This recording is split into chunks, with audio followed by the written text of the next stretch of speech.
I'm hoping we're live. I've hit the buttons, and we all know what YouTube is like, on Facebook is like. You never know if these things actually work, but it is Sunday. It is, what time is it? It is 7 o'clock here Sunday. So we decided to do a live stream, and I've got a very special guest tonight, and I've got Ian.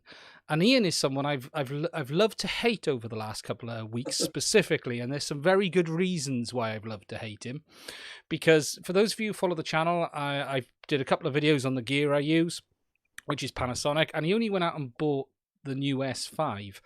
And I've spent the last 3 weeks pining like a love-struck teenager and watching him in all of his marvels with everything he's doing. But we decided to put a live stream together and talk about how he's getting on with it and some of the stuff he's doing with it. So hello, Ian. How are you doing? Hello. Now, we're hoping this is working. So if there is anyone watching, it's telling me people are watching. So please do tell us if we do have any problems. Yeah, I was going to say, but we've probably chosen the worst time because they've just been Man United versus the Spurs match on when Man United got hammered against all the odds. And now there's a Liverpool match on, and we're right in between it. So it's just we've got a few viewers that don't like football. Yeah, no one watches anyway, so it's just not a problem. No one watches live. They'll catch up afterwards. Now, you've been an MFT man for a long time, haven't you, Ian? A long time, yeah. Since the GH2. So I'd originally, I'd kind of stumbled into getting into video just because the city, I mean, Bradford, had won the UNESCO City of Film. So they did the thing saying, no, you can come down and make a film and you'll get a little bit of money to help you do it. And it was like 24-hour film competition. I just thought, well, that sounds really cool. So I got a Canon, I think XLS1 or something. It was the DV tape things. Yeah. But it was like shoulder mount. It looked the part anyway. Yeah. So did a film for that. It was absolutely awful, but it was really fun doing it. And then, but from that drove me then to get another Canon, which I got the, I think XF300, which was the equivalent of what the BBC had at the time. So it was like BBC HD certified. So it was like $3 and a bit grand. So that was kind of like, doing it properly then. Yeah. But even then I was going down with it because it had built-in, it's one of the built-in lenses, zoom lenses. I think it was like f3.5 to f whatever. Yeah. So if you were trying to use that, because my initially just started off shooting in nightclubs and for gigs, it was terrible. You always had to have a light on. That makes everything look abysmal anyway. And then I saw a few videos online of the GH2 and when it had been hacked. Yeah, because that was kind of a unique thing as well. There was hearing of a camera being hacked, but even it wasn't just the fact that you had the codecs being better. It was the fact that you had all this f0.95 glass, and it was in glass terms it was relatively affordable. So I'd seen the Voigtlander Nocturne. I thought, wow, that just looks fantastic. And the GH2 itself and what people were doing with it. So I bought got rid of the Canon, bought the GH2, and I immediately fell in love with it in comparison because you've got the ergonomics of it, the very fact that you can snap somebody a photo as well as video, and I didn't have to have a light anymore. We were in a nightclub conditions, which is about as difficult as it gets. And I could get passable photos, and I could get damn right decent video. In fact, I was going into nightclubs, and when I came in with that, there was guys in there with the huge Canon gear, big lenses and that, and they were literally laughing at me and going, what's this guy doing with this? And then by next morning, there's nothing from them. I've already got a video out of the bands that have been on that night, showing them all, a week later before they've even got photos out. So in fact, it actually proved, basically a lot of the clubs then, they just said, oh, will you come in and do your bit with it? So they never had any of the other guys back with the conventional gear, because it was only really good for, snapping photos. The idea of people going in there and videoing live, and especially there, I was shooting with manual gear, and people kind of, oh, that's impossible. You can't shoot something live manual. Well, you bloody well can, because I've done it numerous times. It might not be so easy. And in fact, what I did in the end was I ended up getting more than one body, so that I could, even as a single operator, I could have one on a tripod, me doing it handheld. If for a moment I make a fuck up, so excuse me for the language. Yes, that I could switch to the other camera just for that cut, and then cut back. So I kind of covered myself that way. But just that experience with Micro Four Thirds, the cost, and just the size of it. It was just so practical that I fell in love with it from then. And I just bought lots of like there was the SLR magic lenses, they called them the hyper primes, because they at that time Voigtlander didn't have that many lenses out. I think they only had the 25. So SLR magic were kind of quick on getting lots of fast lenses out. So that's initially what I started buying. And yeah, it kind of just went on from there. And then after that, I got into vintage lenses. Because the good thing with MFT, and it's still true actually, obviously with full frame, but it was just the fact that you could get adapters for any of the standards. So, you know, if I want to put on a Canon lens, or if I want to put on an Olympus, I could just do that. And then I found just how many bargains you can find with vintage lenses, and just the looks you could get out of them. Because the trouble with all the modern lenses, everyone's making everything that's so sharp, so perfect, that everything starts looking like everything else. You've kind of lost all the character out of it. Yeah, you're sort of in this situation, aren't you, where everyone's trying to, you know, when everyone's got the perfect lens, then they're all the same. You get nothing else, and it's quite funny because what you're talking is the start of that very much indie film period, aren't you? You know, where these kind of cameras were being used to do the stuff the high end guys have been doing for years. You know, you're walking in with what is basically a DSLR for the most people. Okay, it's a mirrorless, but they're looking at you as if to say, what you're doing with that thing. You know, video. Yeah. You know, I remember my first DSLR. I had a Canon. I had some early Canons. I got a 750D or a Rebel 6 Ti, I think it is in the US, and I loved it because it did both okay, but none of them brilliantly.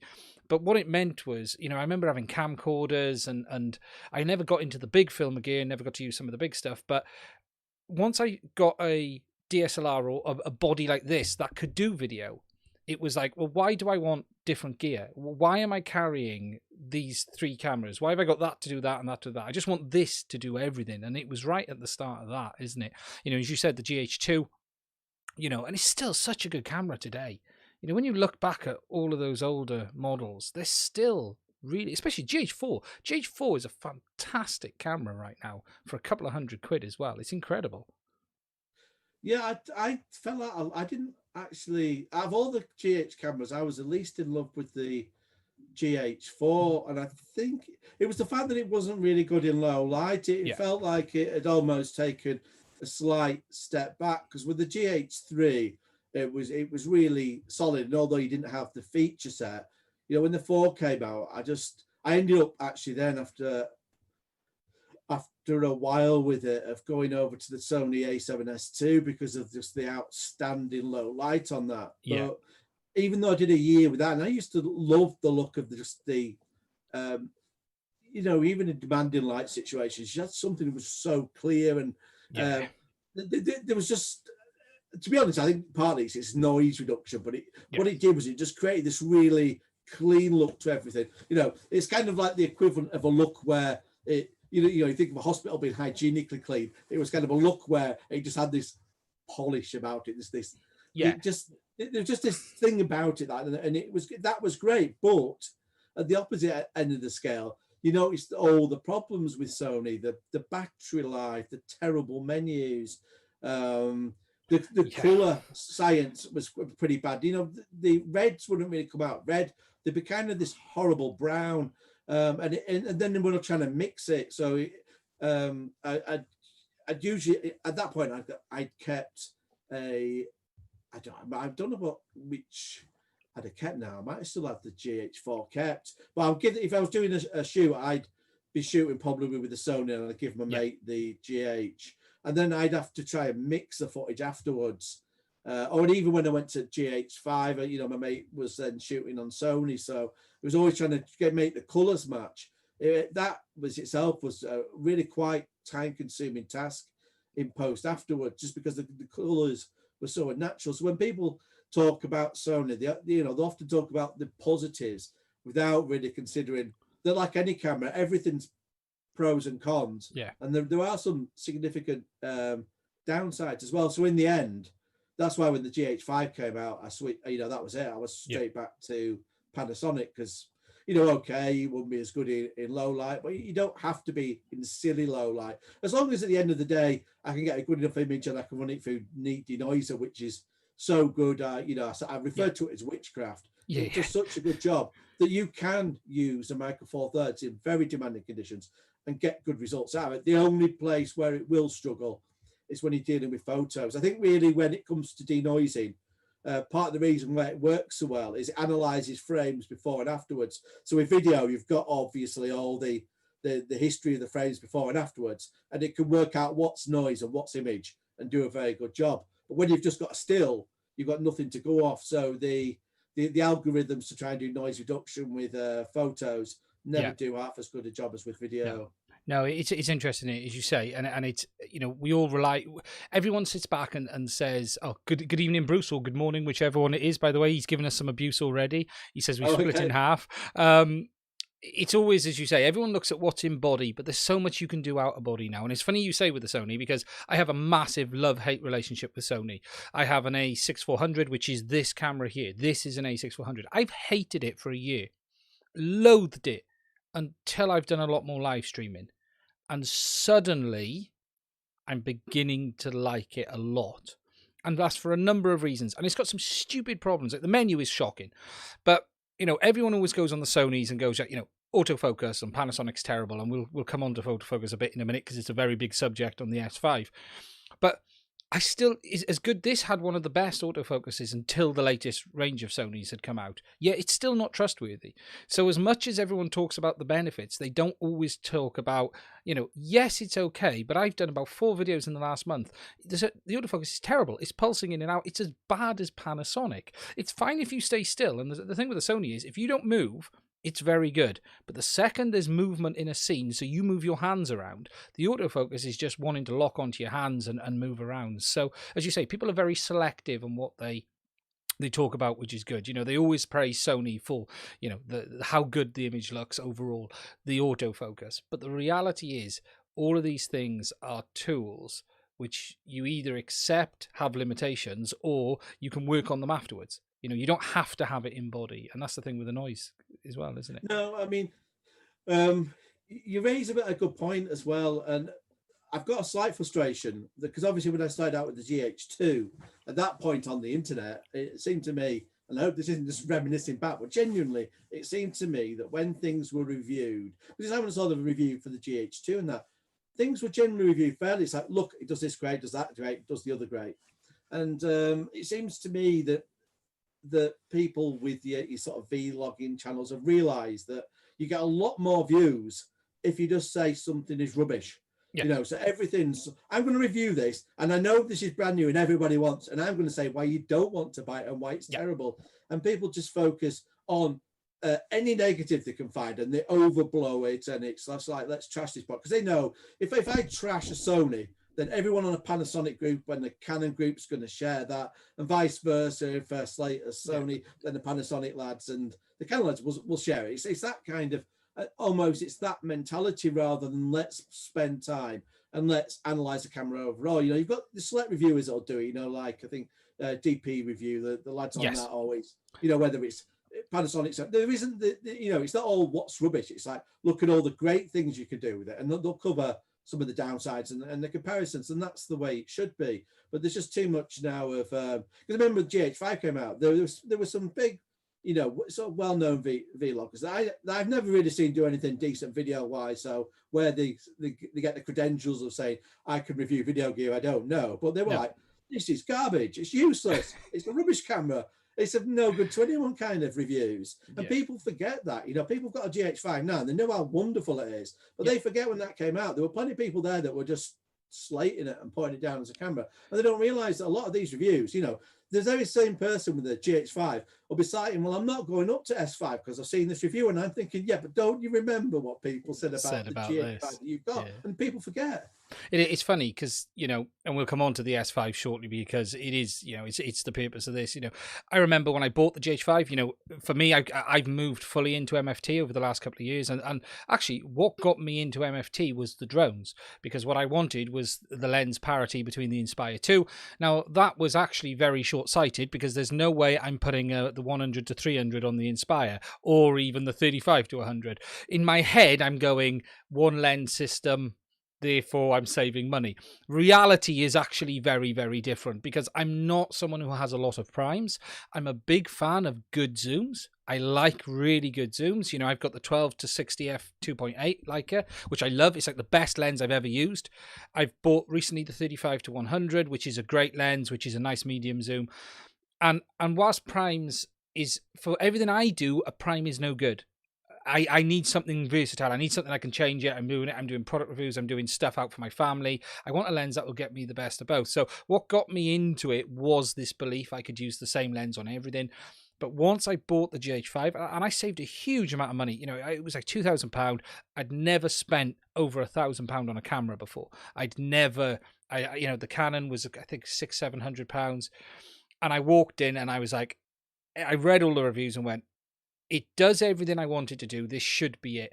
And hands down, as someone who just uses it daily, I'm not out there making films. I'm not out there, making mass, TV stuff or anything, but it's just blown me away. It's done everything I've thrown at it. I've dropped it 6 times in quite horrific ways, yet it's survived. It's filmed. I've left it on a mains powered battery for 2 days accidentally. It's just still been there. It takes everything I throw at it and it still produces outstanding footage. So it's just a fantastic camera. Yeah, I'm going to say I'm the opposite of you. Everything I have is primes. Yes. So it's like, see that I like Cine primes as well. Yes. And this is another good thing with MFT, just the great value. I mean, it started off with the Vajra lenses, which people would think were expensive at just over £1,000, but compared to what cinema, Cine style lenses were on other camera systems, that was cheap bargain. Yeah. And now that essentially the Vajra design's being bought by, I think how to pronounce that, because I've heard this pronounced so many different ways. I think people pronounce it Micah generally. I've heard the US guy call it Meike. So there's completely different pronunciations. But anyway, this is essentially the Vajra design, and it's about £300. You're getting a little Cine Prime that can get outstanding images for £300. It's just an absolute bargain. And likewise, your vintage stuff. This here's one of my favorite vintage lenses. So that's f 1.2. So that's fast. If you had that on a speed booster on MFT, that's f0.95. So that's a vintage Olympus lens, and it's been completely rebuilt. So it's been done with a chrome finish, glass all rebuilt. So it's essentially, this is a absolutely brand new lens using vintage glass, and it's a beautiful image of it. An image that I wouldn't get on any modern lens. So I'm all about primes. It's all about, I just like to have looks. It's just about having something where just trying to get something that looks a little bit unique. So it's funny because me and you have obviously bounced around the various Panasonic forums for a little while. We've always been, and then obviously Panasonic lured us all in recently with this announcement, and we were sitting there. I'm trying to think, did we know much leading up? We knew a little bit leading up to it, didn't we, with the S5, but there wasn't a whole host of info out there, was there? No, I mean, there had been stuff leaked, but because there's been leaks been going on, even like the GH6, every month for like last 2 years, someone said this is a leak spec. So I'd completely and totally switched off to any leaks. Anyone saying, I've got this leak and it's credible. In fact, the more he said it was credible, the more I was like, no, it's not. No. And obviously, I think, I remember sitting there watching it, and as a GH5 user, and for me, I've had this pull to full frame for the last 12 months, and it's not for the channel, it's not for video, it's actually for stills. I don't have you know, I have two main cameras and I have the Sony, you know, and actually the G9 was meant to replace the Sony. I just never got around to selling it. And that's why I ended up with three. And I've had this pull towards wanting full frame for a little bit. And I spent a bit of time with the S1, which I loved, but it was just too big, too heavy. You know, literally my hand was hurting after an hour of using it. It was a lovely camera. Got to use the GFX 100 that day as well from Fuji. And in many ways, I felt that more comfortable to use than the S1. And then obviously we've had all the leaks and releases from Sony. And whilst there's been a huge amount, you know, we've had the Canon stuff, we've had the Sony stuff. But the first one where I actually felt, hold on, this feels like a natural step for me is the S5. And I don't know, is it because it is Panasonic, or is it because it still feels very much a 50%, a 50-50 way house. You know, it's going to do everything almost I want on the video, and we know what it can do on the stills because of the S1. And it's, you know, for me, I just stood there and went, what limb can I order or sell to be able to order one? Now, unfortunately, you beat me to it, didn't you? And you got in there. Yeah, I mean, to be fair, you have been buying yourself quite a few other gadgets. I've spent a lot of other money, yes. See, where I've just made lots of other sacrifices and haven't bought stuff, so that's how I've done it. But yeah, I was greedy in the end. I obviously see it. I liked it that much that I went and bought our second one, so I've got the dual. He's now got two. Yeah, I didn't know he actually had two.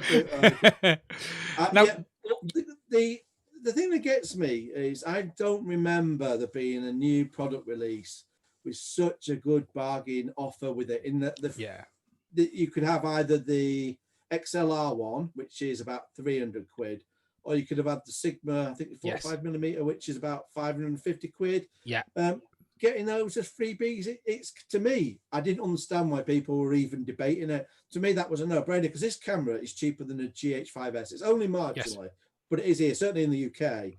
So I just thought you're getting something that's cheaper than Micro Four Thirds, full frame, and you're getting thrown in a really decent freebie. Because essentially, even if you didn't want that freebie, you get that freebie, stick it on eBay, and you're still good for like 250 quid. Essentially knocked off the price of the camera, whichever way you wanted to do it. So for me, that's why I went and got a second on the end, because I just thought that, you know, those freebies are too good. Because if I don't do it now, I've always had at least two cameras, so I thought I'm going to end up buying it in the end. So why actually wait? So it's getting to be more than I would have liked, because I didn't know this was coming out, because otherwise I'd have specifically saved up for it. So it's been like, what credit card can I max out? So I've ended up with a couple, and I bought the cage already from Small Rig, which hasn't turned up yet, although people in the US have had them turning up. I've got the adapters, so I've got these. Funnily enough, I'm surprised with the S range being out, but it still had to come from Hong Kong off eBay. But that's, see, people again, and I can understand it. They think, well, I'm going to Elmar, I just can't afford the lenses right now, and I've got all my MFT lenses. But it's like, well, you could flog those over time. But the great thing is, £25, one of these adapters, you know, dumb adapters, you can bang some really good quality vintage stuff on there that's a lot better than, in some of it's, you know, better or equivalent of something that, you know, a modern lens. You know, you could spend 500 or £1,000 on it for the same focal range and roughly the same sharpness. You know, obviously there'll be some compromises, but, you know, you could actually start off with a set of lenses and gradually save up to the L-mount lenses that you wanted, because we've got the same brand here doing now they've got full frame cine lenses coming out, and whether you're going for Canon EF or you're going for L-mount, it's the same price. So it's not like people are price gouging L-mount. You know, there are manufacturers out there, and I think, you know, Sigma's doing stuff cheap as well. So although the official Panasonic stuff, and I don't know why it is quite as expensive as it is, I know that is quite scary. I know when you move up from it was when I first looked at the S1. You know, that's one of the things that put me off. You know, the lenses were lovely, but it was, you know, I was looking £6,000 all in just to get myself a basics. Well, I'd be happy with setup. You know, I think they're all still over £2,000 each, and I think that's for when you're coming up from Micro Four Thirds, it's too big a step. You know, if you were talking 1,000 to 1,500. You would then compare that to Micro Four Thirds. I think it's in, it's still more expensive, but it's not, it's not like it's double or 2.5 times. Well, at the moment, some of the L-mount stuff you're looking at 2.5 times, but it's like, there are ways and means that you can be still shooting full frame. I mean, even when at Sony, when I went to the A7S2, I didn't buy any of the Sony official lenses. My mates that are very much into photography and to do the wedding sides and that, they for them, it's a no-brainer. You've got to do it. So they put that investment in. But when you're just doing, especially if you're doing that kind of music videos and stuff where it's around the look that you're trying to get, and often your vintage stuff will do it. So you bought the body, models. I'm assuming you bought the body, both of them as body only. Just body. I did. To be honest, the kit lens thing, all the reviews I've seen of it are that it's a good lens. It's a practical focal length there you've got on the zoom to suit most of your stuff. So you get something that's reasonably wide angle. Something more portrait. But it was just because obviously I hadn't planned for it budget wise. It was a case of I didn't even plan to get two at the outset. It was like, I'm going to get one. And I put the money into getting a cage and all, because you've got the other things. I mean, at the moment the batteries are quite expensive, and I didn't want to just have the one battery. So it's the thought of putting into stuff like that instead. It's the problem, isn't it? And it's the whole investment. So did you still get the free? Did you get the freebies with the body only option, or was it? Yes, you do. So what did you go for? The XLR and the lens? Did you go for one of each? Well, you've got to wait 30 days to put them in, so I haven't put them in yet. But what I am tempted to do is to get the XLR one, because that audio people don't put enough importance on it, and they should do. So although I've got a decent Rode video mic, people tell me that I've got like the XLR one, that it is definitely better audio coming through it. So I've got to take their word for it. So for me, that's a bit of a no-brainer. It means I can then just get normal Rode mics and so on. It gives you the options of putting a dynamic in or a condenser without having to have an audio interface and stuff like that. You can just go straight for it that way, can't you? Yeah. And then I was thinking, simply because it's worth more, was the Sigma for the second camera. And be right honest, I might just stick that on eBay, and then essentially I've just got a cheaper second camera. Yeah. And then I can pick what it's like, I can either put that into. Because I mean, if I was putting to anything, I'd want to go and get another. I'd want to get a full frame Cine Prime, because that's what I normally work with. Because I'm more interested in doing. And this is one of the things that comes back to the reviews is, Panasonic, brilliant with the old anamorphic. No other camera brand has embraced the anamorphic like Panasonic has, and they don't get enough credit. Again, from your general reviewers out there, it doesn't get enough credit, and myths are then spread around justification for that. Because I've had these debates online with people saying, oh, but anamorphic lenses are far too expensive. And it's like, no, they're not. Apart from the fact you've got quite a few brands out there doing cheaper entry-level stuff now that's well under £1,000. Even with these, if you're building a vintage yourself, in fact, a lot of people build these up, when they've got bored with doing the shoots they're going to do with them, you can get some right bargains buying them finished, but you can even do it yourself. But you can do an anamorphic under £1,000. They're usually looking around about 1,500. But when you compare to what real anamorphic cinema lenses are at £40,000 and so on, you're building something for an absolute bargain price. And people don't appreciate when you're watching TV now. Many of your adverts, you watch a McDonald's advert, you watch a BT advert, shot in anamorphic. It gives it that higher production value. When Doctor Who, which has always been the UK's look at that for cheesy TV, is already, it's been filmed in anamorphic for a few seasons. You're like, this is actually setting more of this is an everyday standard way. If you want something to look like it's, semi-film like, that you've got to have. And yet Panasonic's embraced that. And yet your reviewers never say, oh, by the way, Sony've had like 3 years now whilst Panasonic doing this to actually do some anamorphic, and they haven't put any anamorphic functionality in. And so as much as Panasonic gets abashed for, oh, well, you haven't progressed your autofocus enough, it should also be, well, Sony, you haven't provided enough video flexibility and taken, the kind of more the serious video. If you want to do something, if you want to do a short, you want to do something that looks more like what you would see on Netflix, you can't do that. You're doing something where you're going to be using your spherical lenses, or you're going to be making a compromise with a 1.33 times cheap anamorphic. Yeah. It's funny, isn't it? As you say, it's that picking and choosing what they want to talk about again. And Yes. again, autofocus was a very, it's been an interesting month or two in the camera industry, especially, Canon very much set it on fire is probably the right term to use. It is for Canon, at least. But, there was a lot of, we've had releases from Sony. We've had the A7R III. We've then had the Canon, the R5, the R6, which was interesting, let's just say. And then you've had the Panasonic. And I think the Panasonic and the Sony launches went fairly straightforward. But what you then ended up with these two cameras being pitted off each other, which probably really wasn't the right thing to do. Because at the end of the day, as you say, the body of this camera is what, £1,750 UK compared to what, 3+ on the Sony, yet they're being compared.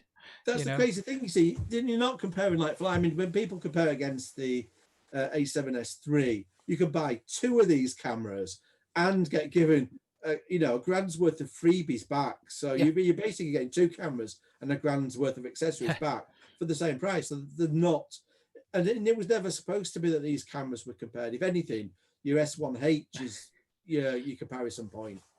Bruce has said about, I forgot about the GoPro Hero 9. Sorry, Bruce, I forgot to mention the GoPro Hero 9 in the mix alongside Sony, Canon, and Panasonic. I forgot about that. Sorry. But yeah, it is, and this is the frustration, and it's funny. It always comes back to autofocus, and I think that, they've all gone around and like, I don't trust any of them. I've not got to use the new A7R III yet. I've used the A7 III and a few others, and yes, it's good. Yes, it's okay. I still wouldn't trust it as far as I could throw it. Could I use it to get me out of a hole? Yes. I can use these to get me out of a hole. It's not that bad. And at the end of the day, I wouldn't have bought a Panasonic if I wanted autofocus.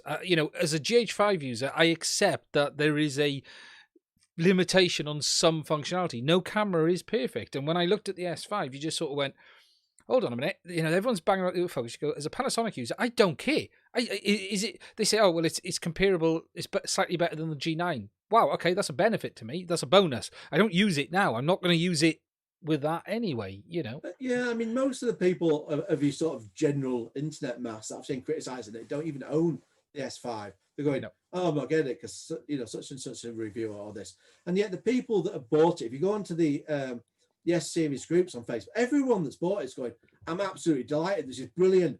I've gone out. The autofocus is far better than it was made out to be. There's people that are going out there, and especially your photographers are going, this is fantastic. It's a really big step forward. So it depends in part on your use case.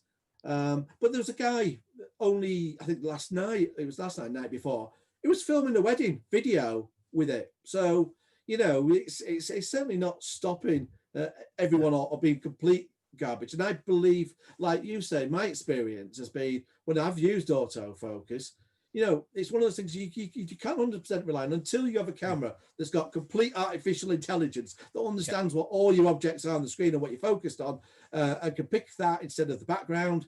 You're always going to get cases where it's going to fail you. So if you're a single shooter and you're shooting a live event, there is absolutely no way you could shoot that entire event knowing that your autofocus isn't going to let you down. So for me personally, given the choice between the two, I'd probably be picking the manual anyway. I mean, with a lot of stuff, even if I'm shooting a band, and that's a tougher thing because your band members will move about. But a lot of people you see shooting events, it's somebody at a podium at a fixed distance. So you can focus that in anyway, and they're going to be, all you do is you would step it down a bit. You've got yourself some flexibility, and you're going to get that entire scene in focus. So I find many of the arguments that I see, it's almost people arguing for the sake of arguing, because the other argument I had was, oh, well, you've got to, if you were shooting in some of the modes, not all of the modes, but I think it's like the 10-bit modes, when it gets to the 30 minutes in, you've got to start it off again. Yes. But I'm like, you shouldn't be.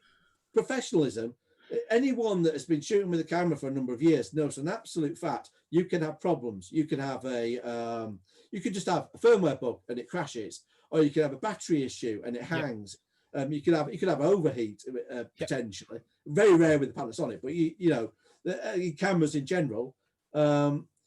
And then what happens is if you're recording something, that doesn't right close and you can lose that entire piece of footage. Yeah. So there is no way I would be shooting something for an hour because if something goes wrong with that camera, I can lose a whole hour's of footage. And the fact it's got 2 cards doesn't count for it. Both cards would have the same problem of not having the right finish.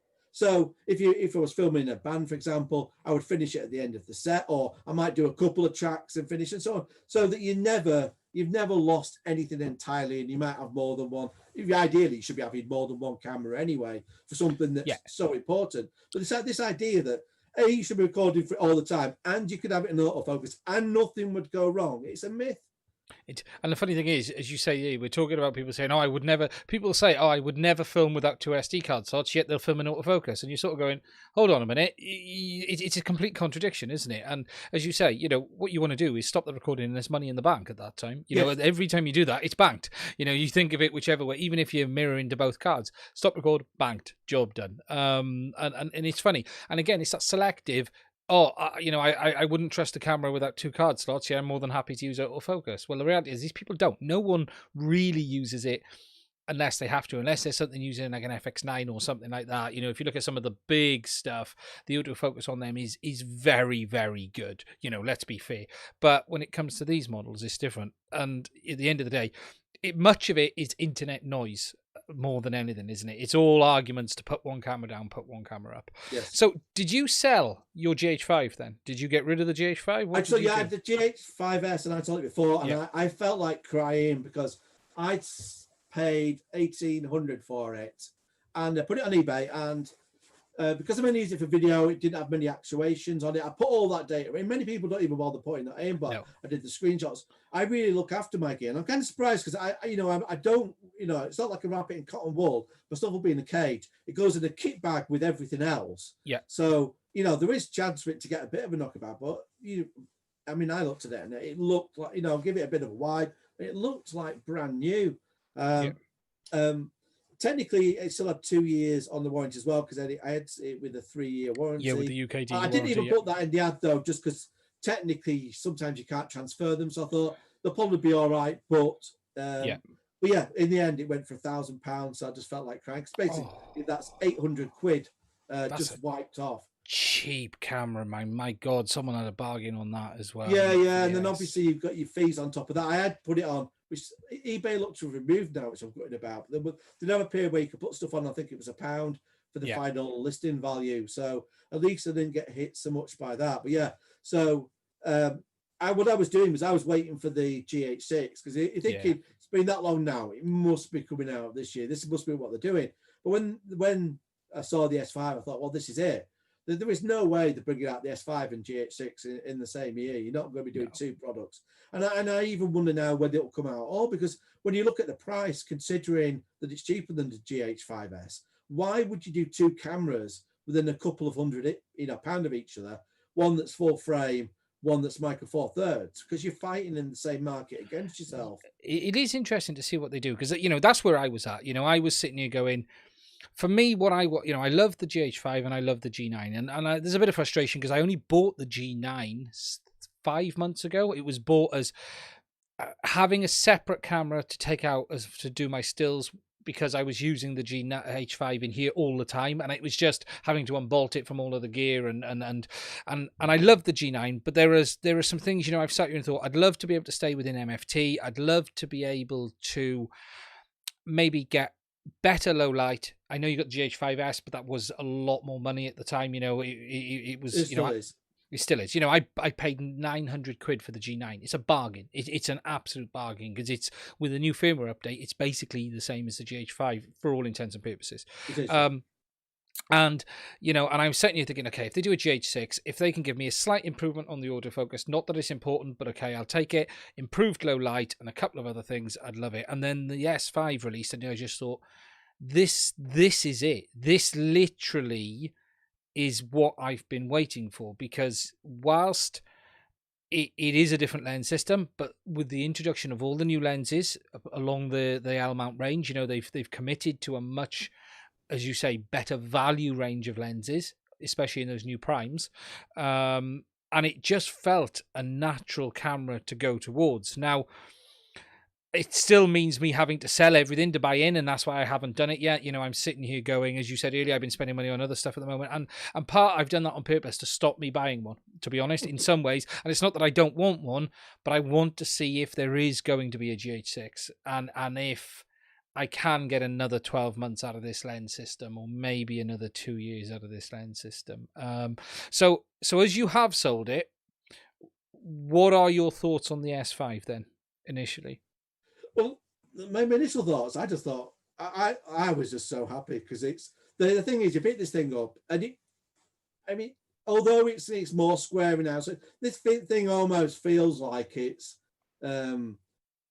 Panasonic and Sony, put kind of little bits put together in their love the child. in the actual body, the way it feels and looks. But when you're a Panasonic user, it's immediately familiar to you. So yeah, there's just that immediate comfort factor. I've got my nice flip out screen on. It's even brighter on this. It's got a really nice brightness, so that although you won't get as much resolution, there'll be a lot of people where before, if you were going to be filming outside, you'd almost feel compelled that I best get a Atomos screen because I want better view on the screen. But that's really quite bright, so there'll be less people that feel inclined to go and get a secondary screen.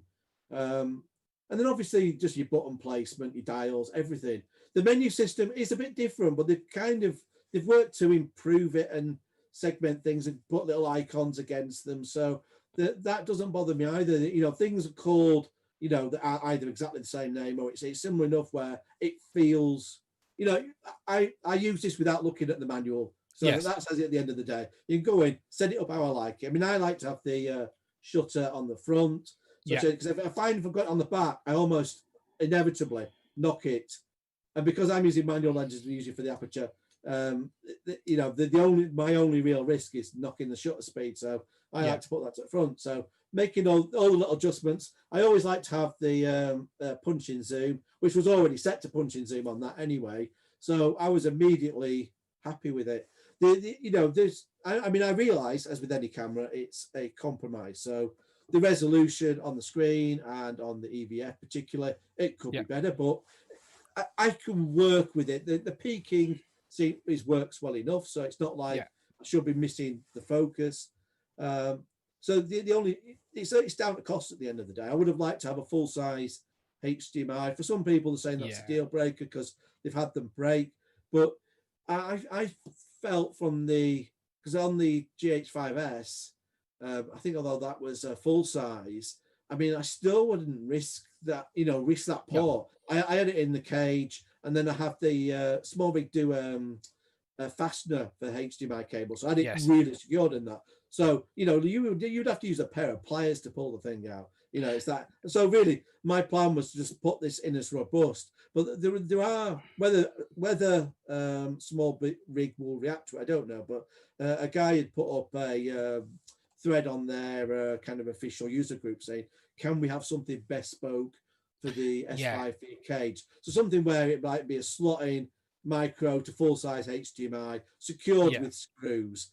So it'd be great if they did something like that. They have done something like that for the Blackmagic, so there is precedence for them doing that. So with luck, they'll do that, and then that essentially mitigates that. Even now with their generic HDMI thing, I think it goes a good way to mitigating that as a concern. But those compromises. It's funny you say that as well about the HDMI. Just one thing on that, because these two are full size. The Sony I'm on now is micro, and I knocked the Sony cable the other day. But as you say, I wouldn't trust any of them. I'm not going to say the micro isn't more delicate, because it probably is, but when you've got a large thick HDMI cable hanging out the side of one of these, there's still the same potential for damage as there is on the smaller ones. And it's like if you had one of the HDMI lead trailing and someone trips over it, pulls the camera down to the floor of that, whichever one you've got, it's likely to get broken. So I do think there is probably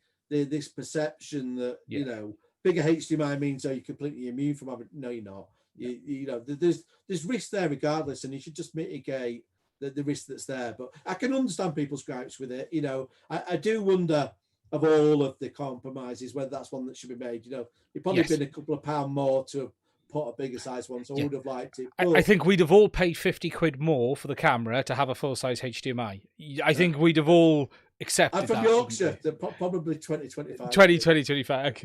But if it, I know that if they'd have showed it with a HDMI, a full-size HDMI, and it was £50 dearer, no one would have said anything different, So I think, as you say, it probably is the one compromise you wish manufacturers wouldn't make. I'm guessing it's more ergonomics of the camera and internals. The problem with that port is its size in it. It's sheer space. It might be. I mean, it's crazy because you've got the camera. It's smaller than a GH5, and you've got a full frame sensor and the IBIS. Because the argument with the GH5S, with it not having IBIS, was we couldn't fit that in as well. So if you've had that in Micro Four Thirds, and then suddenly they've done it with full frame, from an engineering viewpoint, somebody's done an absolutely stellar job. Yeah. So yeah, you have to accept your compromises, but then you've got to look at the benefits. And again, the benefits weren't very well covered, because the main benefit to me that's people should be just shouting from the rooftops over is the low light. Yeah. The low light performance on this thing is absolutely startling. I've come from, as I said, a year of use on the A7S2, and I prefer this much, much, much, much more because it's 10-bit video, and then the noise reduction that Panasonic's using, it's better, because what happened with the Sony was you would get lots of mush in the blacks, so you see this visible movement around in the blacks, and it would be lots of banding in the colors as well, so you could see the progression from one color to the next. It was a very so anything that was well lit and that looked fantastic in the camera, but when you looked behind at what wasn't well lit, it looked pretty horrible. And in the Panasonic, what I have seen so far, the whole image just looks good. The noise reduction, just basically, it's not as extreme. But so, as you've seen already, I've done video on this at 25,600 ISO. Yeah, we can actually show them in a minute. I've got them lined up, so we'll put them on. Cool. And what are they at? 25,000? Well, the first one I did was I did 12,000. I think it's 12,800. And I thought at that point, well, there's this. I thought I might have to go and then say, there's a bit of noise here. But, well, it doesn't matter. You could put neat denoiser on it. But no, it was like, I looked at it and actually I thought, well, you could use that straight off. No one would even know that had been filmed at that ISO. So then I put it at 25,600 or whichever it is. And even that, it looked right. The detail was still there. I wasn't seeing mushiness. I wasn't seeing banding. So I felt looking at the two that, there's clearly some, in-camera, real-time noise reduction going on.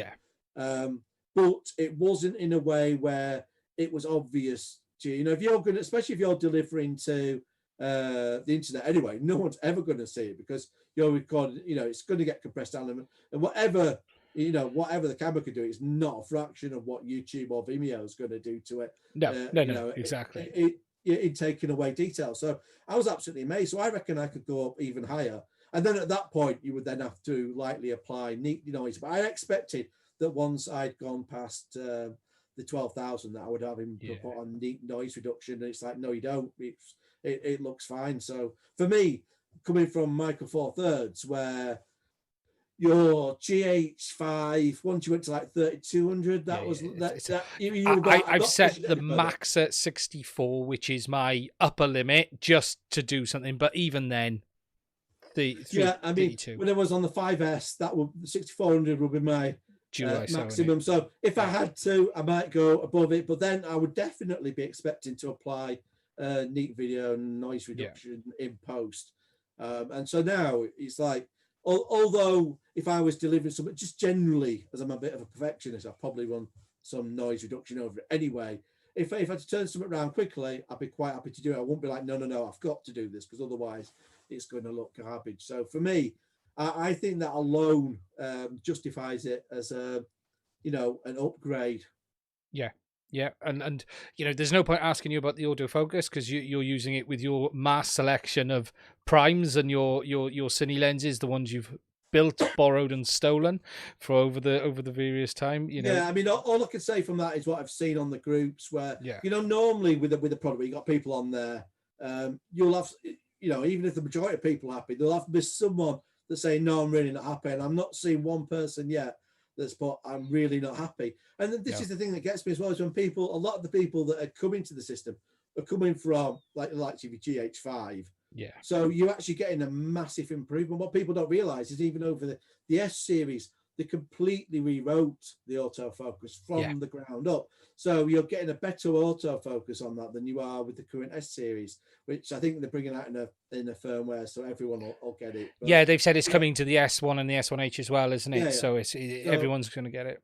Yeah, but so the experience that people are having actually when they're doing it in their use cases they're familiar with, they're managing to make it work for them. There'll be a few that they've got something that's pretty specific they need to do, and it doesn't work. But so far, I've not heard any complaints. And when you look at the amount of money you're spending, I don't understand how anyone could expect anymore. I think what you're getting in there. I mean, I'd expected Panasonic to nerf it a lot more. To be fair, there'd be a lot of people be thinking actually, if you had a GH5, most people would be like, I would love to have the GH5S and the S1H. Yeah. But it'd be like it's quite a step up in money. It's not just a little bit more. It's significant enough where people haven't made that step. Had it been cheaper, a lot of people would have made that step anyway. And that's giving you the step to do at such a low entry point. You're getting the same sensor for very little money. So you're getting all that low light performance. The color science on Panasonic's brilliant. So you can use the LUTs that are for the EVA. On that, if the video I've done for you, that's got one of the Panasonic free LUTs that they do for the EVA series on there, and it only needed just a little bit of tweaking. So right out of the box, you've got something that looks absolutely stellar. There are other issues around it that people bring up. You've got so people have gone about the slow motion as well. But what they forget is the slow motion was really quite poor, especially on the GH5S. That was essentially a bug at the outset that people expected Panasonic to fix in firmware, and Panasonic seems to have just completely forgotten about. Panasonic, this actually was annoying a lot of GH5S owners because Panasonic was patting itself on the back, when the S5 would go, how good they are doing firmwares and supporting cameras. But the GH5S was very much forgotten about. It's a forgotten baby of Panasonic when it's come to firmware updates. So there's that. So there are, that is the one area where it is nerfed in that the bit rate's 28. I think you can get up to about 28 megabits per second for the slow-mo. But as people haven't, until people go out and test it, people to say it's garbage, I would actually like to have a play with it first to see if it is. Because you think if people are putting stuff to YouTube or Vimeo anyway, that's 10 megabits per second, so it's lower than your bit rate anyway. This is the funny thing with it, and it actually, it's funny you say about the other models because it leaves, the G9 today has a nice little home. It's about £900. Right now the G9 I think is insane value. If you're someone who's into stills, the G9 is. If you want to get into the Panasonic MFT system, the G9 is where it's at. It leaves, though, the GH5 in a very weird position because today I just don't see why you would buy a GH5 at the money the S5 is. Okay, for those of us who have it already, we're not rebuying, but there are very few reasons for most people to consider a GH5 right now. Yes, there's one or two, but it is very, very few.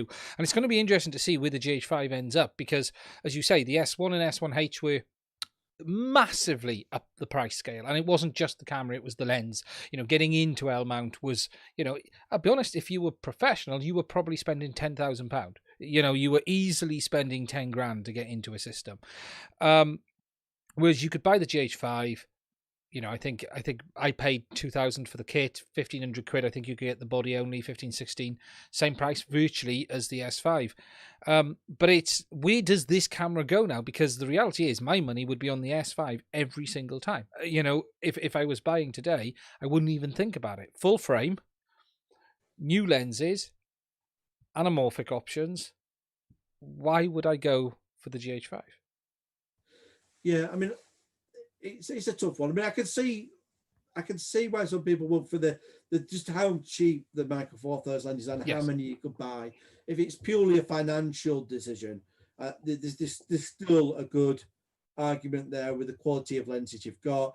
You've got some better codecs on the GH5 as well. Yes. But the question is, in practice, when you've edited your video at the end of it, do you end up with something that looks absolutely stellar out of the S5? Yes, you do. Yeah. Do you at this GH5 as well? Yes, you do. But they're giving you Vlog as well. You're getting Vlog. Vlog for no, yes. So that'd be normally an extra £100. Yeah, it's 100 quid. If I want it on that, it's 100 quid. Do you know what I mean? Even if you bought a brand new GH5 today, you'd still have to pay for it. Yet the S5, it's another 100 quid on the cost. Yeah. So that's, I'm of the same feeling. It's just such great value for money. So the gripes have been slow motions we covered. Yes. Again, I do think people they shoot too much. There's too much almost of this slow motion as effects. You can actually make it. You can actually make a video poorer by going crazy with your slow motion as it is. Yeah. But that aside, you can still do your slow motion in that you could do your 4K 50 or 60 if you're in the US. And then because mainly you'd be doing that at 25 and 30 anyway. Yeah. And the way it works on the PAL version, actually, when you set slow motion mode, you're essentially getting 2.5 times slow motion. Okay. And the way it works out with because it does it at the 60 frames, so that's why you get so much extra frames out of it essentially. And obviously, if you're in the US, you're only getting slow-mo down to half. But most of the time, if you want a slow-mo effect, just going down by half is enough to get that feel. Yeah. You don't necessarily have to do super slow-mo. There are ways of doing it in post as well. I'm not a massive fan of that because sometimes it works out well, sometimes it doesn't. So there is a bit of a risk. But I can understand if your obsession is, well, I just want to do super slow-mo all the time, it might not be the camera for you. But at the same time, you can't pretend that the GH5 and especially the GH5S did that perfectly either. They didn't. No. They ended up being quite noisy and not the most prettiest when you pushed them to the max anyway. And then the other criticism that I think probably the final one, and again it's one of these that's you almost arguing it for the sake of arguing it, is the fact that when you're switching to say, for example, you're shooting, the example that was given to me, and I've got an argument back for it, but I'll give you the argument was, well, I shoot real estate. And if I've got, say, a 12mm lens on there, and I'm shooting in the 25 frame mode, that's fine. But then when I switch to 50 for the slow-mo, that's then going to be a 1.5 times crop. So you're getting them all zoomed in, so you couldn't do the same shot. Maybe you could step back and have that same room, but maybe you're in a corner, you can't.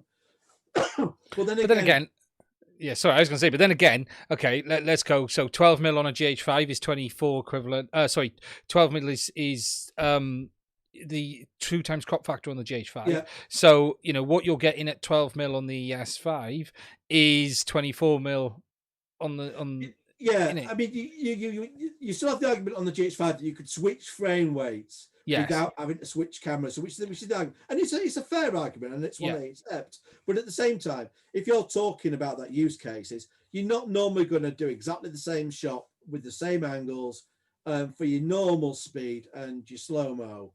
It tends to be like, if, for example, you're doing real estate, I'd be like, well, and the examples I've seen when I've looked at this, where when you do slow-mo stuff, you're featuring something. So someone might go in the bathroom on the full speed wide, and then they'll go to the shower rail and show it.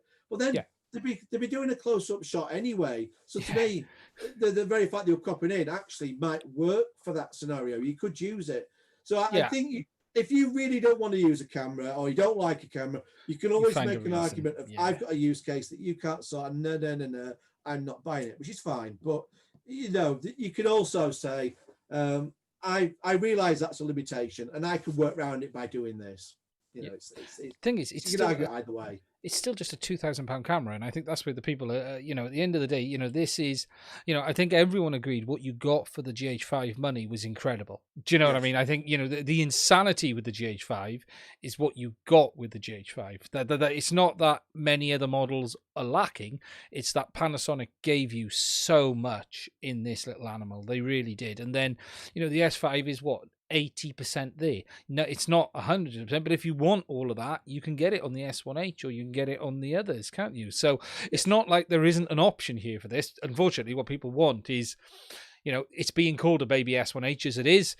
At the end of the day, we're not getting all of those features for the money, are we? And that's the difference. No, Panasonic wouldn't be able to afford to do that because then no one would buy the S1H and so on. No.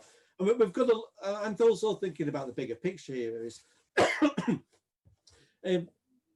MFT won't make as much money for Panasonic with the lenses. We've seen that with Olympus. The business was just losing money. Essentially now Olympus is just Olympus in name, and will they invest in the same R&D and so on? You can't afford to. They're going to have to cut corners to make the business work, given now it's a spun off entity. And it's like, how safe will Panasonic be if they stay tied to a system where they cut the fact is with full frame you're going to have a higher margin on the lenses, so it is going to be a business that's going to be easier to operate in and stay as a viable business. So it may be that Panasonic has to make that choice given what's happened to Olympus. So it's a sensible choice for them to try and move more people to full frame, because you can make a little bit more margin. Well, they just have to sell cameras, don't they? Let's look at Sony E-mount. So it's Sony. E-mount is Sony for the most part. That's it. It's with them. And at the end of the day, the partnership was a benefit when it meant you could share R&D costs on certain bits, or you had compatibility among lenses. And what it meant then was more people more chance of buying your lenses. But really, do I see many Olympus users buying many Panasonics and many Panasonics buying Olympus users? It wasn't a mass pollinization across the two. You had the odd people. The problem you had with that was your Panasonic lenses would always work better on a Panasonic body. They always seem to be, it'd focus faster and whatever else. And same with Olympus. So they never quite got it to the point where it doesn't matter which body I get. Because a lot of the Olympus lenses that were wonderful, and I would have actually liked to have bought, but I was always worried, is that going to perform as well if I stick it on the Panasonic body? And I never felt confident from it. No, even the reviews, many of the reviews, you look at some of the really good lens reviews, and Peter? There's a great guy who does a lot of MFT reviews. Peter, can't remember his name now on YouTube. And again, there was always some strange issues with the autofocusing, especially with the Olympus lenses. So, whilst in theory MFT being a shared platform was a good idea, the reality didn't come. The reality didn't really bear fruit. And whilst there's a lot of lens options out there, in the end, I think what happened was the manufacturers who put the money into their own lenses saw the benefit on their own cameras, and users ended up buying those lenses for those cameras. And that's the way where it ended up, isn't it? Yeah, or you'd end up buying, there'd still be a lot of users that would use your vintage lenses, or you would go out to, there's plenty of brands doing micro four thirds stuff. You got, obviously, I think you license the ability to make for the mount, which makes the manufacturer money, but you're never making that anywhere near as much as when you sell the lenses yourself. So you've got to wonder in the long term, how viable will the Panasonic's business be? And none of us win if Panasonic doesn't make money and just says, well, we're closing down, you're not going to get any more cameras, period.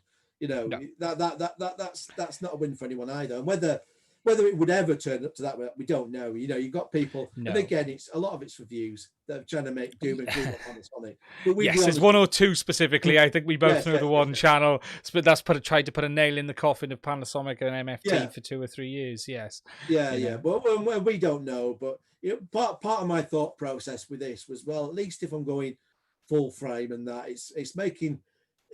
Well, to be honest, it's not really costing me all that much more money, and I know it's going to make it's more viable of Panasonic being in that business in the longer run.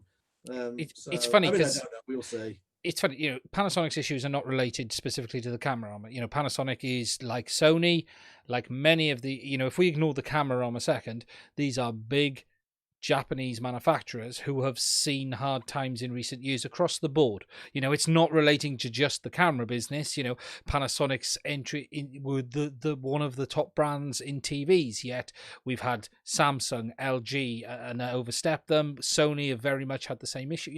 Sony pretty much built the portable audio industry, yet that was lost because of Apple. And these big companies, they do so much, and it's not really just the camera industry that's their big problem right now. It's the camera industry is in decline. There's no question about that.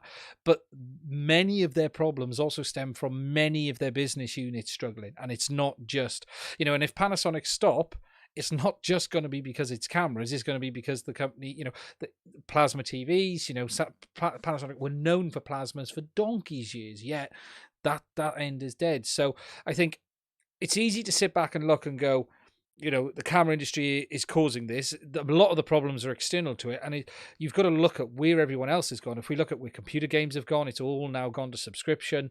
And I suppose for cameras, they've now got to find the new model forward. You've only got to look at the new consoles that have been released this week or last week. Pretty much it's all about subscription. Microsoft are giving an Xbox away for £20 a month. They don't care about the hardware. They just want you to give them £20 a month for 2 years.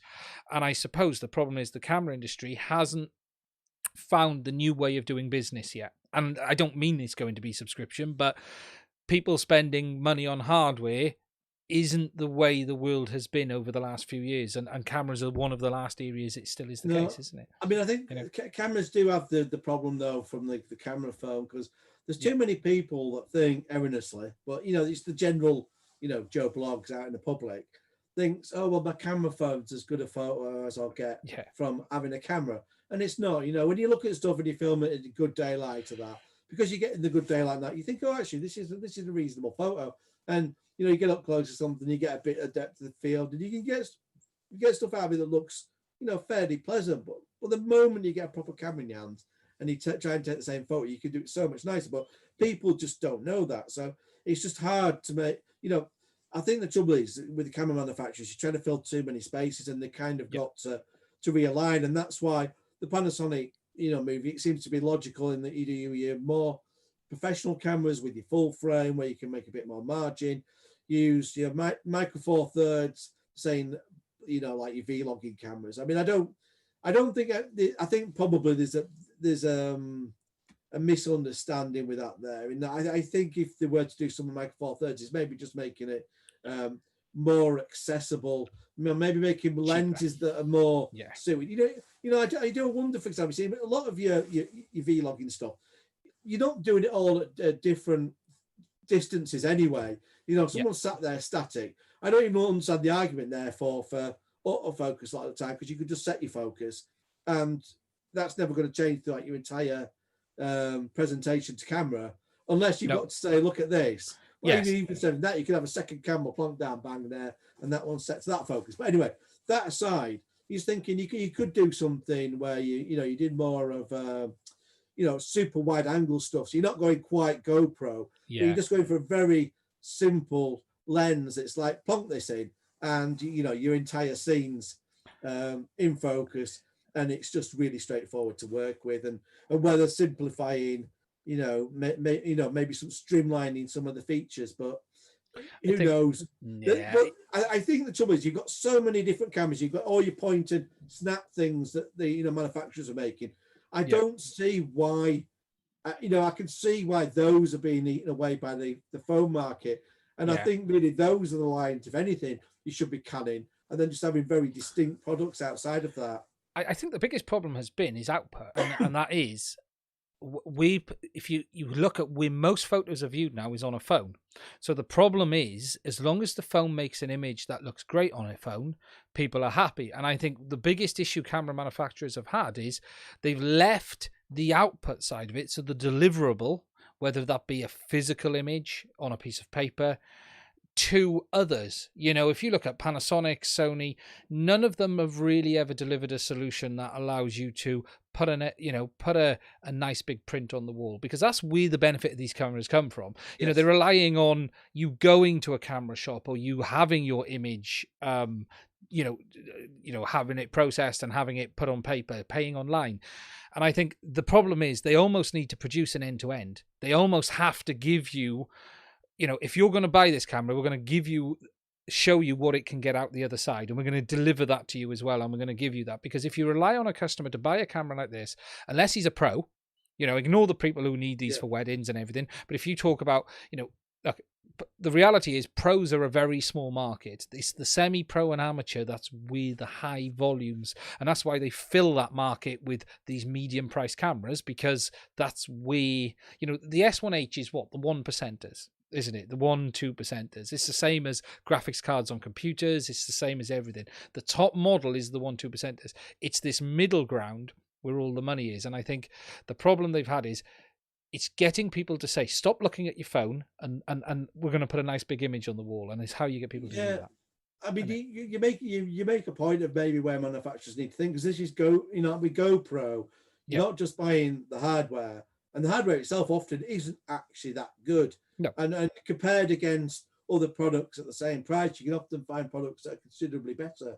But what GoPro does, and has been doing over the last number of years, is making software that integrates with it. So it's really, our app will take it off there and it will bang it on Instagram for you, or it'll make it easier to edit, and we'll put you some music towards it, and doing that kind of thing. And where, with, as you mentioned, with the camera manufacturers, it's just been hardware where, for example, if you like the Panasonic was to buy the likes of Hit Film and say you're getting a camera and you're getting the editing software to go with it. And, we'll simplify that. And, maybe you put your first year subscription's free. And then after that, you get something where it's, it's not to your Adobe levels. It's something that's affordable. We'll take that step further, right? Not the software, but why haven't they got people who do it for you? Here's where it gets interesting. If you have a camera where you hit the button, the customer hits the button on the trigger, they walk into the house and it's on Wi-Fi, they send those images to Panasonic. Panasonic then have someone who tidies them up, tickles them. Do you know what I mean? The stuff you and me do, send you back a proofread, and 2 days later they're on your doorstep ready to hang on the wall. Because what you've got to do is give people an end-to-end solution. If you look at the best companies, as you say, they're vertically integrated. Apple, what GoPro have done. Whilst many people will want to edit themselves, if you could put a better camera in people's hands and then a week later them have an 8x4 or a large image on the wall that someone's edited, it doesn't have to be mass editing, but someone has produced an image that you sit there and blows you away. And it doesn't have to be a someone, because there's products out there at the moment where it's an AI. There's even AI video edits. Now I'm sure they won't be as good as someone going out there, because you haven't got that kind of creativity around it and thinking, how would I cut it to this particular soundtrack? But for your average consumer that's in your mobile phone market that we're talking about, you're quite right. If you give them a product of, not only can you film this, but we put something together and you can immediately send that out to your mates on Facebook, then you've got a bit more of a something, and then you can monetize and you can make your business a bit more. It's just safe, isn't it? Because you've got this customer base, and once they like your software alone will often tie customers in. Because it's like, I buy some of the products, especially with the home automation, where, there might be better hardware out there, there might be slightly cheaper hardware, but their software works so much better. That alone will make the decision for me, because people don't appreciate that.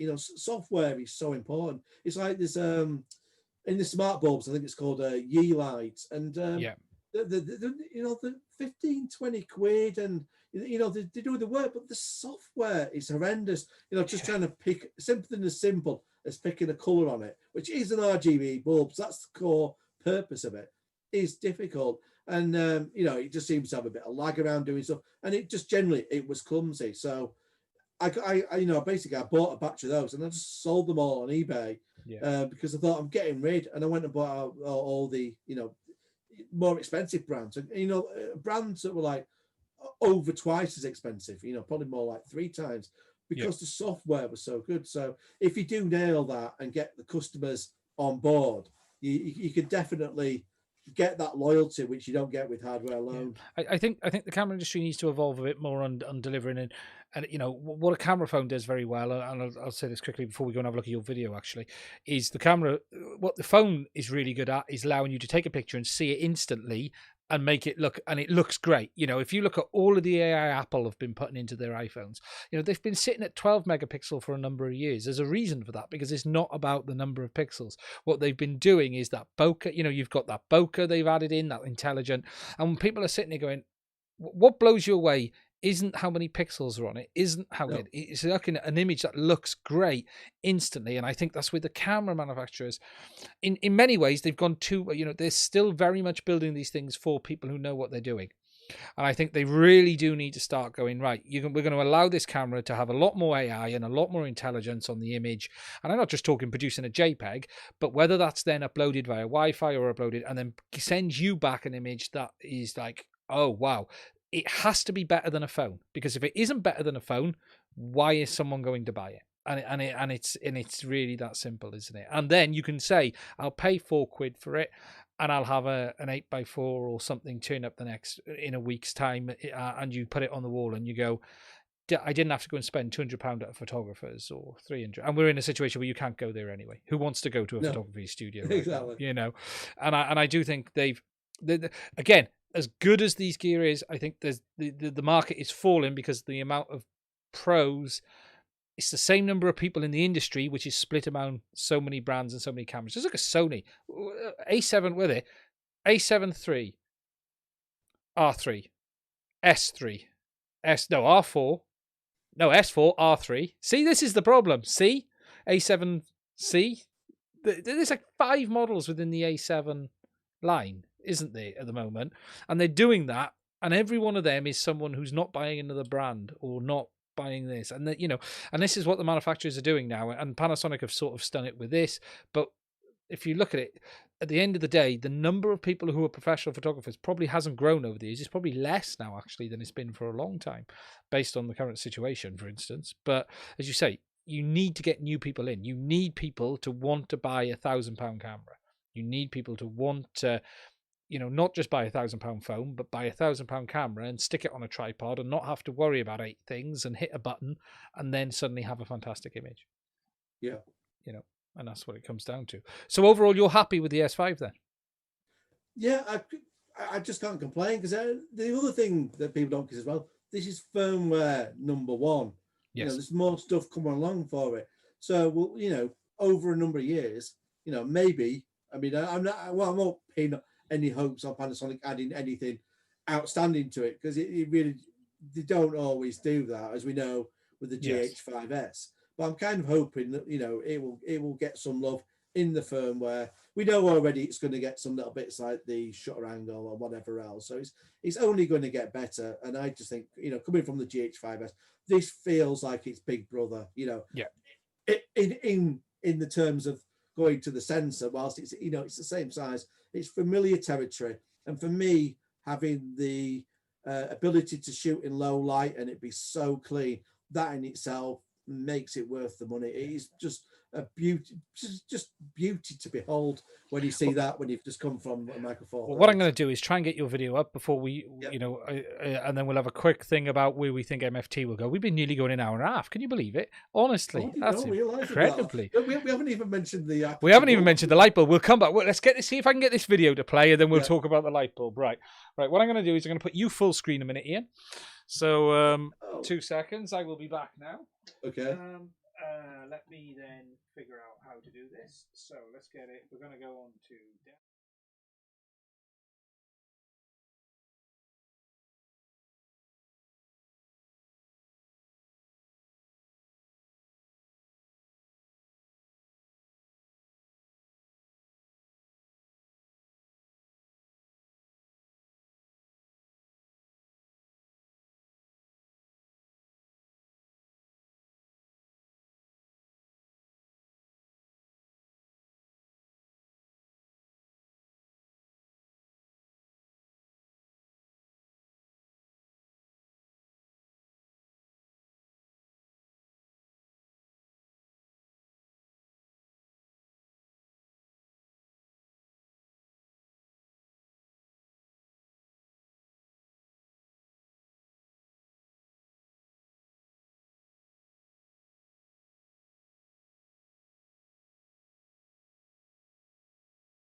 Now, what did you say that first one was filmed in, Ian? That's 12,800. That's 12,800, is it? All right, let's play the second one. Let's get the second one up.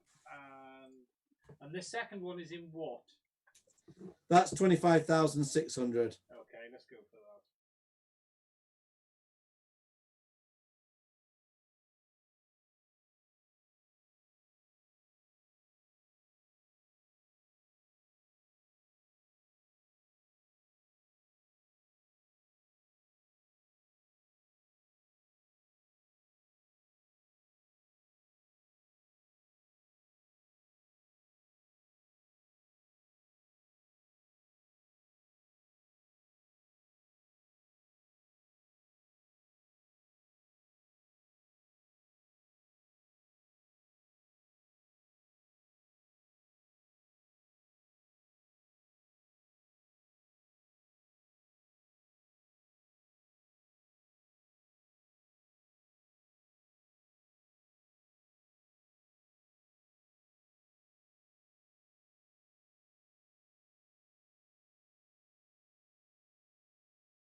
Now that's actually your garden, isn't it, Ian?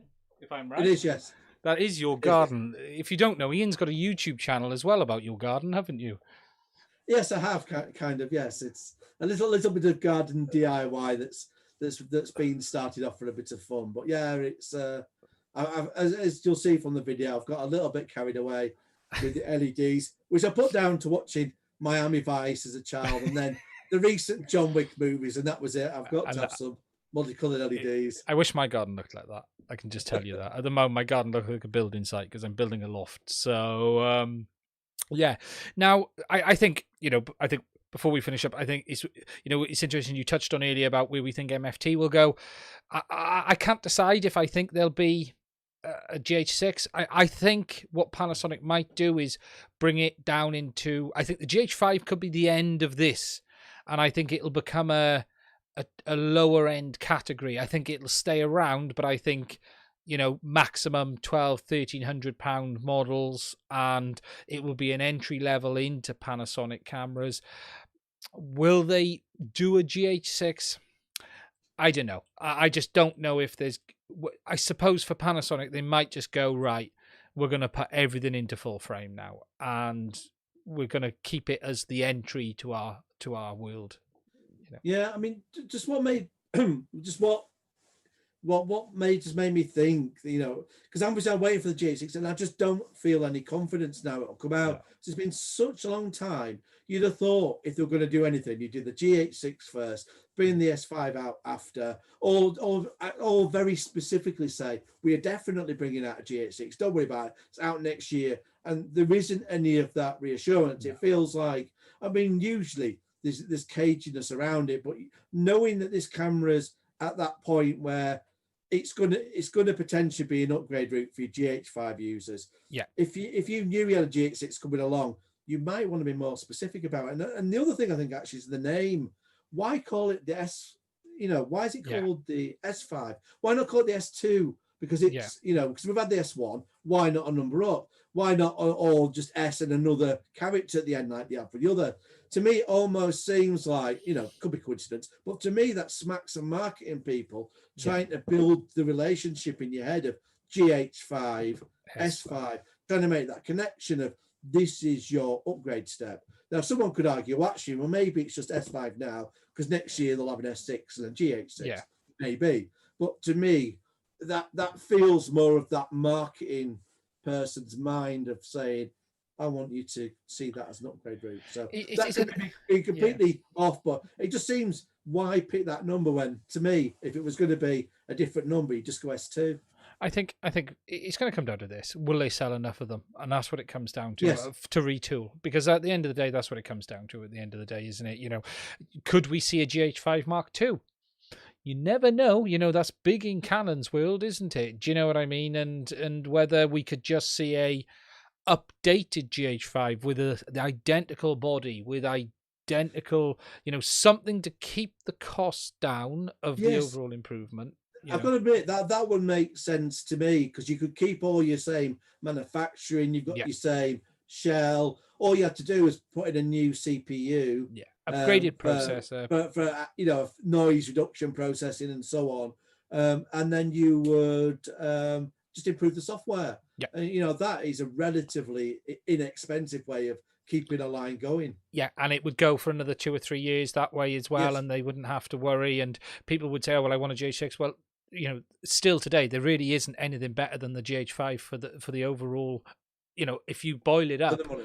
for the money, there's still nothing that really beats it. So all they've got to do is put a few more fairy lights on it and tidy it up and go, look, you know, we're gonna give people who haven't got one a bit more, and those of you who have got one, yours is still fantastic. It's not going to have quite all the features of the new Mark II or whatever, but it's not necessarily going to be enough for you to go out and spend. Or could the GH5 go and the GH5S fall into that price category and remain the replacement? Because the GH5S is much younger overall, isn't it? You know. Yeah, the lack of IBIS though, that wouldn't do for people. No.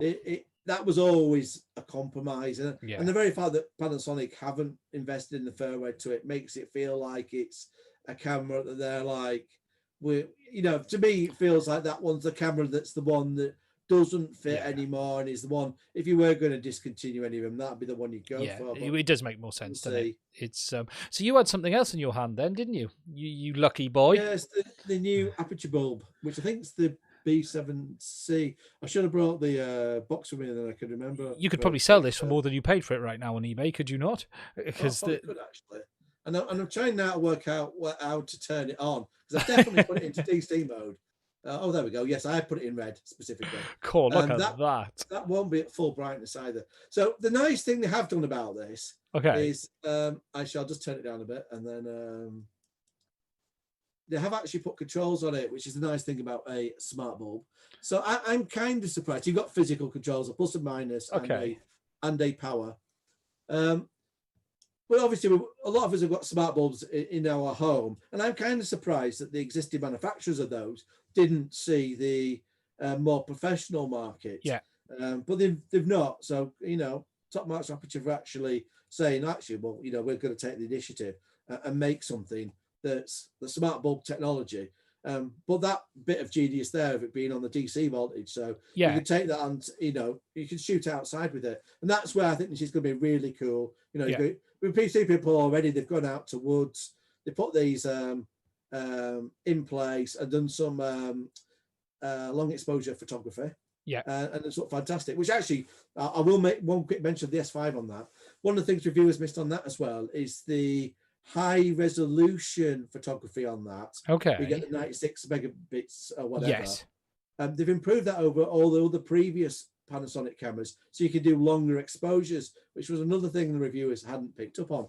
So, but yes, so that's another way of some absolutely fantastic astrophotography being done by S5 users at the moment. So especially with that low light. I'm quite interested into looking into that. But yeah, so you can use the high res on that. So yeah, I think from the photography viewpoint, that's another one of the angles. But and it's got a what's it, Edison screw on the bottom then. So it's Edison screw. So yes, it is. Does it charge off the Edison, or has it got USB port for charging? So no, it charges off. That's really good. So you can put it in, and then it's just going away and charging.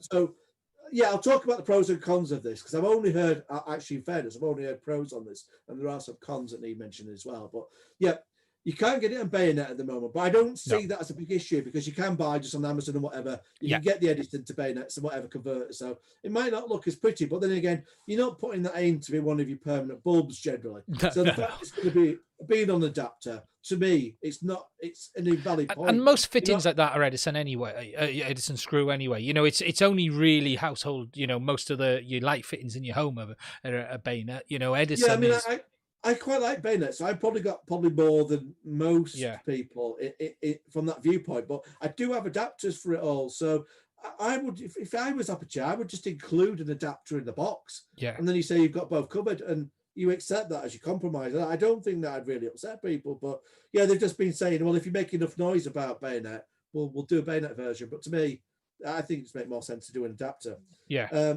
So yeah, there's that. The selling as the plus point. And loads of light manufacturers, and it really bugs me.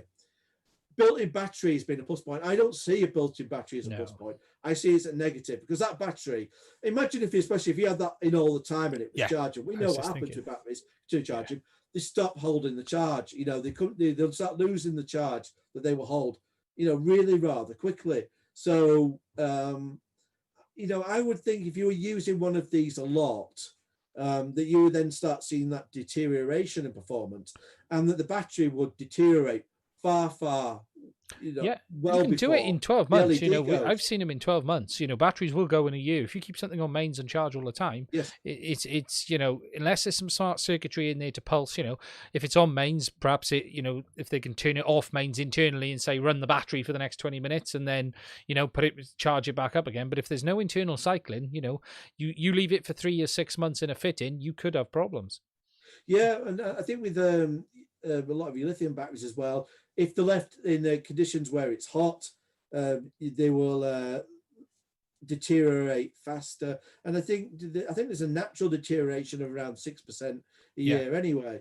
Yeah. So that is my general concern. I like to have something where, even if I've got to buy a bespoke battery from you that's going to be charged at a bit of an extortionate price, I would rather have that than you tell me that you've done me a favour by buying a built-in battery, which is basically the way it's been presented. We've done you a favour. It's like, no, you haven't really. Well, if they'd have put a one you could swap over, that means you could have had more for out and about as well, couldn't you? Do you know what I mean? You could, if it had a cell that could have been swapped out, you could have then had a day's worth of use out of it. Or yeah, more, that's a very valid point actually, because given the cost of these, they're not too bad in that they're not that much more expensive than your normal smart bulbs. You're looking 20-30 quid more, and you're getting something there that you can use for your video production where we expect to pay more money.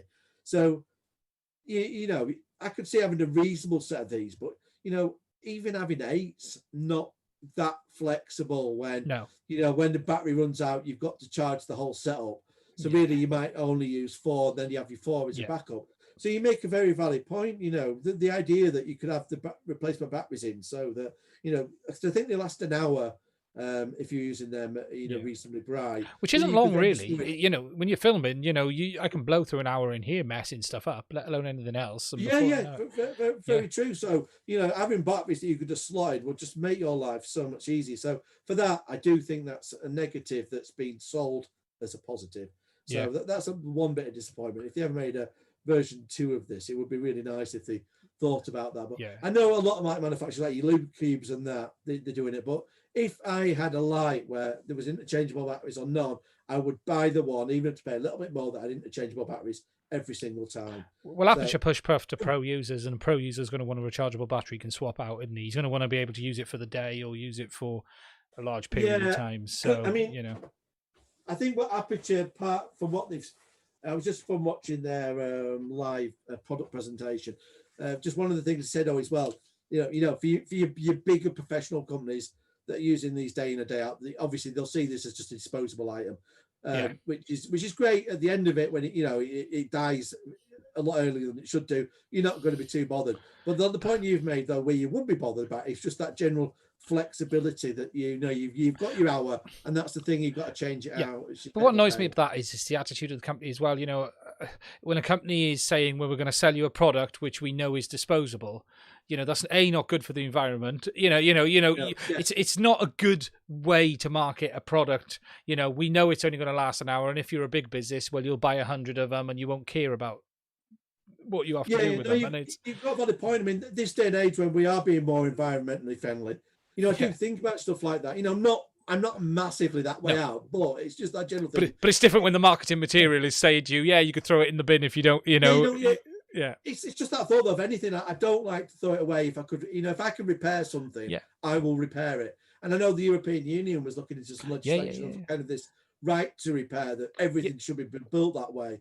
Where when you've got stuff sealed up like this, it's not. And it's a shame, because even you could even argue, well, maybe you should have LEDs. You could just swap the LED out when that dies. Although that's going to be an extremely long time. So, maybe that you've got less of an argument. But I just think a battery, we all know what batteries are like. We all know what batteries are like. And that's it. And that's it, and as you say, it's just, you can imagine the uproar that is said with your phone, you've got to throw it away in a year because, or if you're a pro user, you won't care. You'll just throw it in the bin. Now, we all know that happens. We all know people buy GoPros and destroy 10 a day.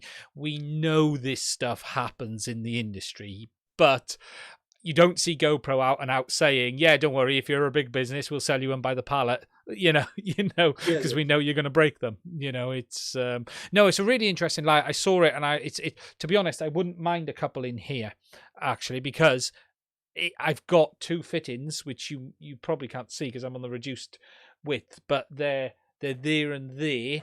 And they've just got normal bulbs in, and I'd love to be able to put color changes in them. So I'm probably going to pick a pair up at some point. I can't spend any more money now. I've spent everything. Yeah, I think that's only justifiable if you're going to take them out, to use them at external locations, because otherwise you might as well have one of the normal smart bulbs.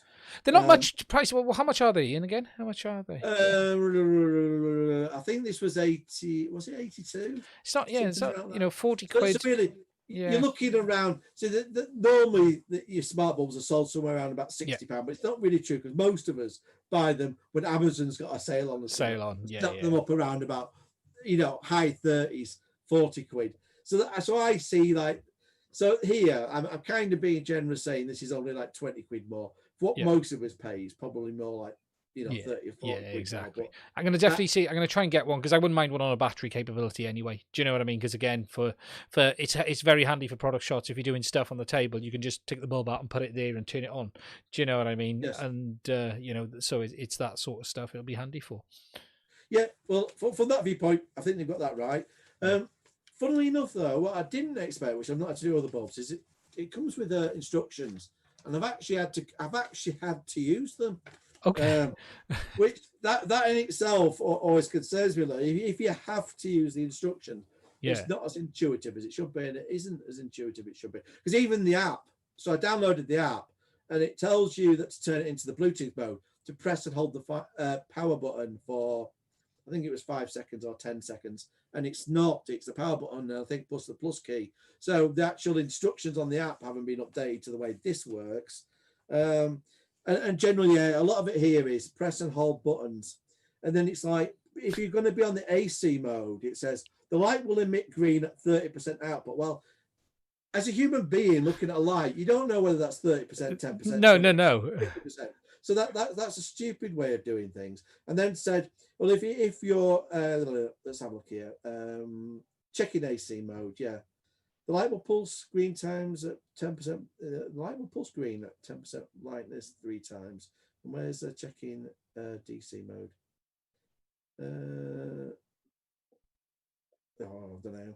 It just kind of lost me, because you've got pulsings of green or that. I'd have just done something where red is this, green is that, yellow is that. Just make it really straightforward.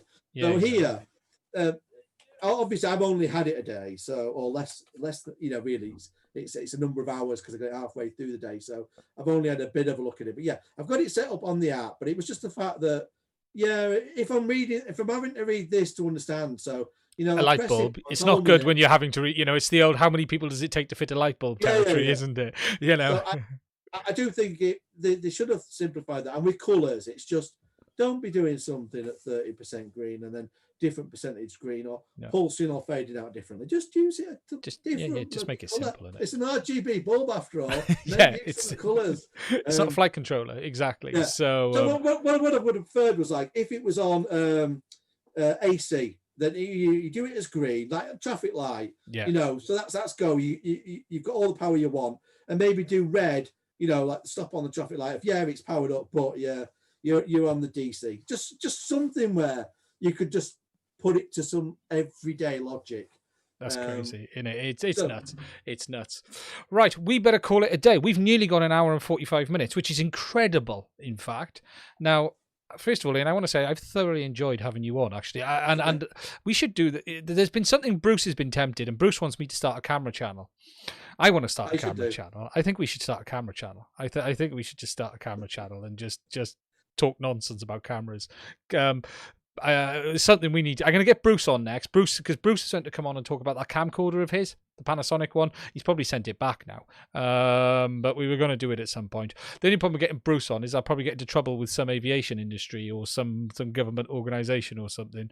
But we should start a camera channel as people who use them every day. Because the one thing I have found, and I follow loads of camera channels, loads and loads of them.